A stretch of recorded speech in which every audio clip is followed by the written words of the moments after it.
Alright, welcome everyone. Let's finish the final part of this lesson. Here we'll have reflections across the x-axis and y-axis. And what on earth are we talking about here? So if we have, let's say, the function x squared, right?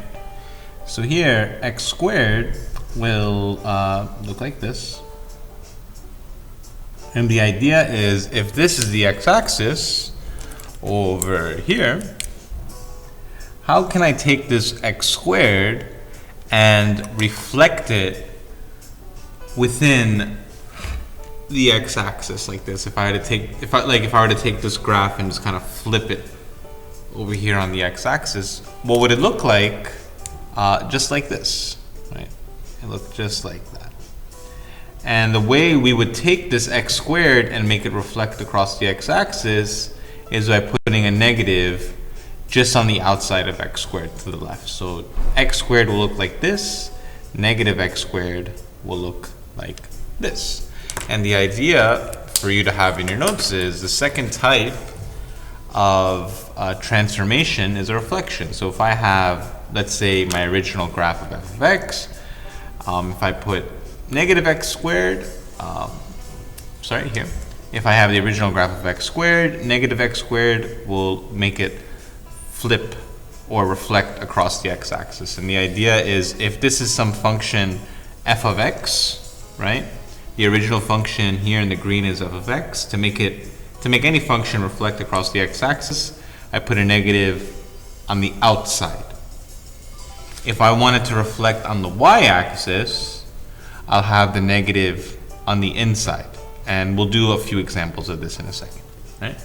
What I'd like you to do is please, have this in your notes, right? And here, pause the video, have this down, and try and draw the original graph for absolute value x, cubic root of x, and square root of x, right? Show the original graph, and then show what you think the reflection of, would look like within the x-axis, right?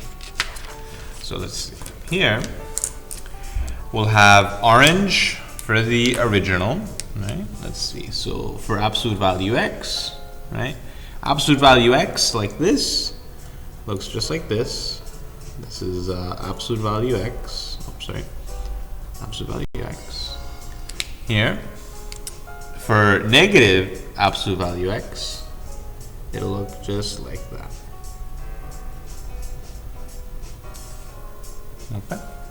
Next one here. Let me zoom in.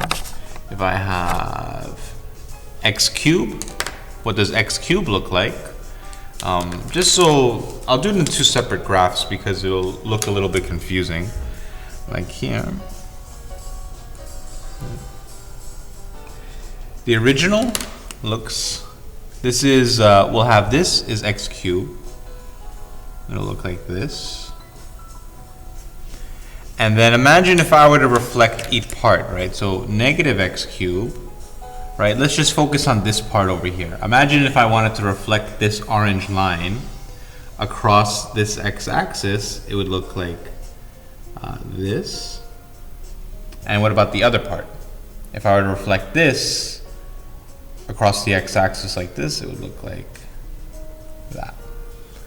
And that's what it is. Okay, so this is x cubed, this is negative x cubed. And for square root of x, it'll look like this. But if I have negative on the outside, it should look like that. This will be negative square root x, and this one up here is square root x. Okie dokie. Muy bien. Let's look at the next type of example. Here, this should not be here. How would this look like? Square root of negative x, right? The original function square root x looks like this. What do you think square root of negative x should look like? Here, we have a reflection along the y-axis.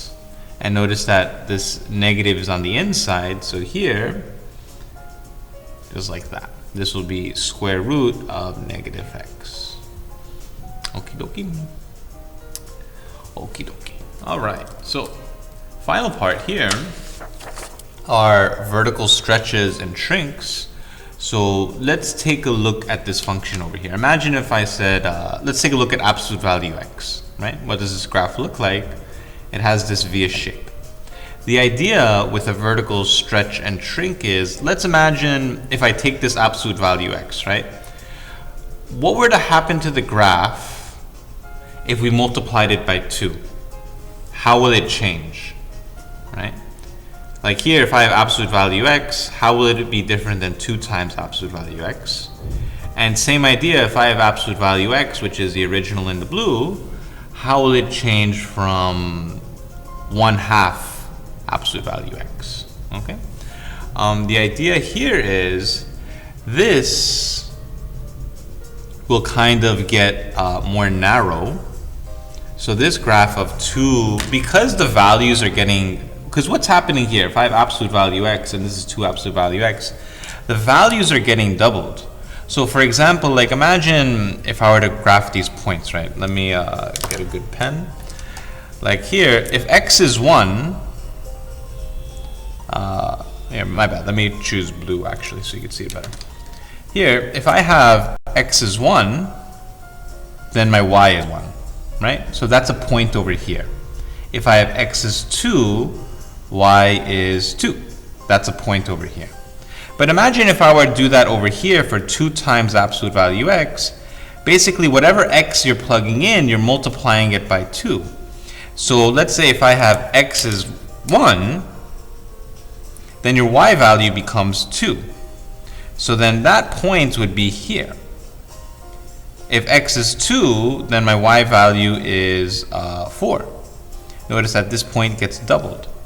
The idea is it'll stretch something like this. This will be 2 absolute value x. Like the idea is because the y values are getting larger, then your graph is going to kind of like cave in more like this. It's going to get more narrow, right? Versus the opposite effect over here, the y values over here are getting less. So here your graph gets wider, and we call this a shrink. Okay, so this would be 1/2 absolute value x, and this would be 2 absolute value x for this one. Okay, this will be a stretch, this will be a shrink.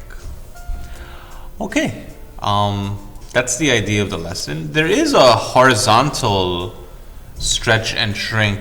I'll think about making the video for it, but for now it didn't seem that important. I'll talk about it in class maybe. But yeah, I'll see you very soon. Hopefully this lesson was great. I'll have a Delta Math assignment for you that will go over these questions that you could take a look at. All right? Great job.